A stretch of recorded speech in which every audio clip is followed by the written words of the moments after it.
Here we are again, Tea Time with Ken, Houston, and Olive. Welcome. Welcome. And we're going to talk about some illegal activities that's happening in Oakland that are intertwining with each other, and I should say escalating. It's escalating. Right? In the past few weeks, we have been hearing, you have been hearing, you've been seeing on the news all these activities that it has to do something with illegal graffitis, don't you say? When you say that, you're right, because you have to look at the root problems. People think, oh, illegal graffiti, illegal dumping is small, it's nothing. But these illegal activities intertwine. The root causes, because if you have these type of activities and allow these type of activities to happen, it attracts other illegal activities. That's why right now we're directly working with the district attorney's office on human trafficking. We're working with the police department on illegal graffiti and dumping. And I'm gonna say this: you said they've been escalating. Right. You had a body dropped off in the Oakland Hills.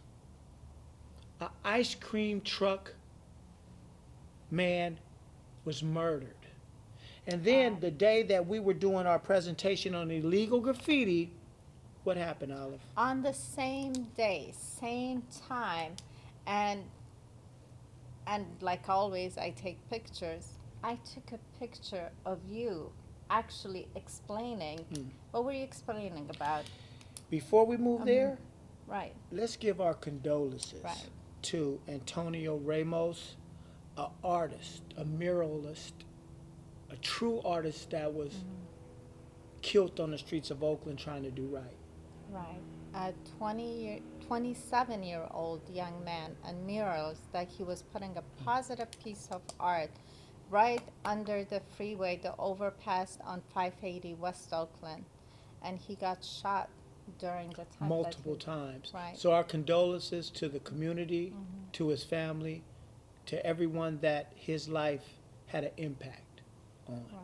So to answer your question, the same time, the same day, we were presenting a presentation on illegal graffiti that we were asked to come to Public Works by the pro tem president, Councilmember Larry Reed, on illegal graffiti.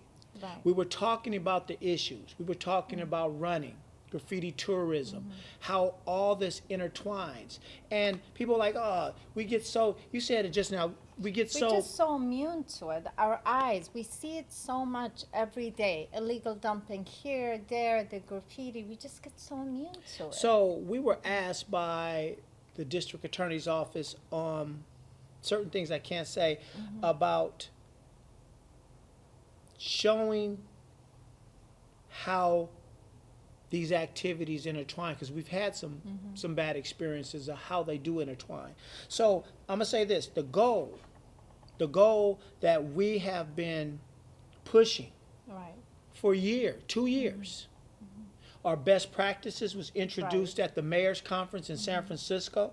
Right. We have case studies that show how it intertwines and how to truly deter.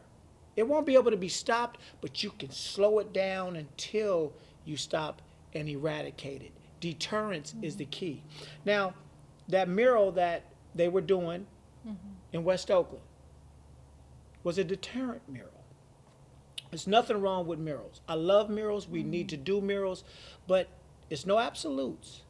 But deterrent murals normally do not deter vandalism and graffiti vandalism. You might have a beautiful mural here, but right around the corner and all around, you have all this vandalism. So that's not a true deterrence. If Right. you want to do a mural, let's do a mural.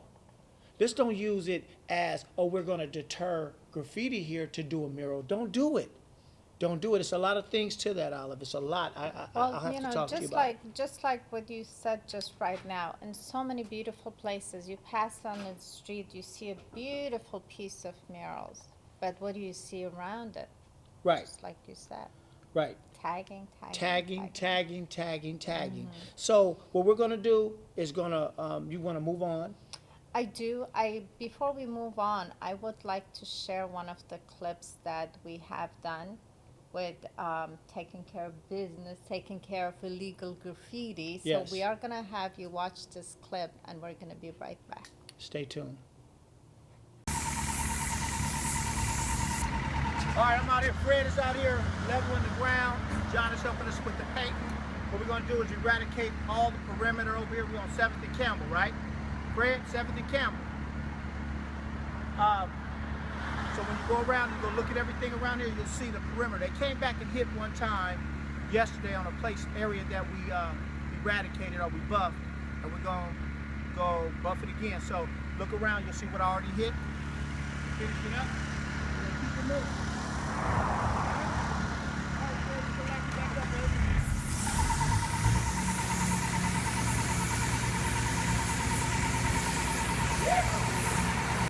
Hopefully you enjoyed the clip.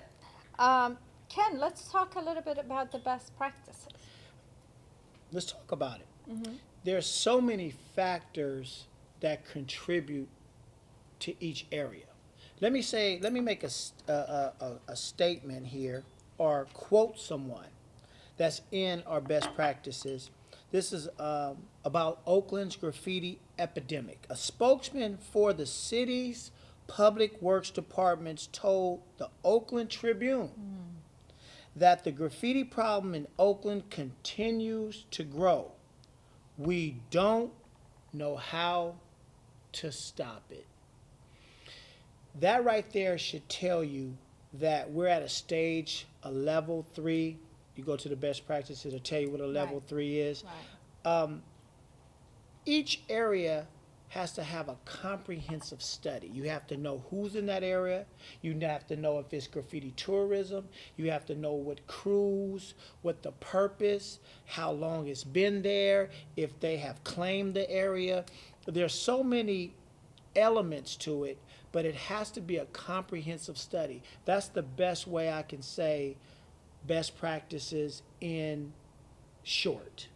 Right. And part of the studies that we have done, I mean, we have, if you're going to compare San Jose to Oakland, how many crews Oakland has? Oakland has over 80 crews, more than San Francisco and San Jose. Yeah, it's incredible on how we're letting this happen to our city, a city that's so beautiful. And Wow. also, it's another thing that some of these crews are, changing to gangs. They're transforming. They're transforming. They're definitely transforming, and and some of the behavior that they're doing when they transform. Mm-hmm. If they transform and do some of the same behavior, Mm-hmm. and do it to the wrong people, Right. it's going to be some major public safety issues. Major. Because right here, it says graffiti is a public safety issue. Right. Illegal graffiti is one of the most visible and pervasive manifesting of disorder. People think it's small. Mm-hmm. But if you know the backstories, the backdrops to the messages, it's not small. So, you want to hit another clip? I do, but before we go to a clip, it's going to be another olive coat. I'm just saying, during the day, they're what? During the day, they're just mural artists. At night, they're taggers. I'm just saying. No. Yeah. Not all of them. You can't say it like that. You can say what you want to say and say, I'm just saying. I'm just saying. However, there are some that tag at night by one name or even the same name and do murals in the day, and that can't be tolerated in Oakland any longer, and it won't be. So we're going to go ahead and go to a clip, and we're going to actually end our show before this clip, and we'll be back. This will continue. We will have more shows, more information about illegal graffiti. thank you for watching. These gentlemen are working hard to beautify this area.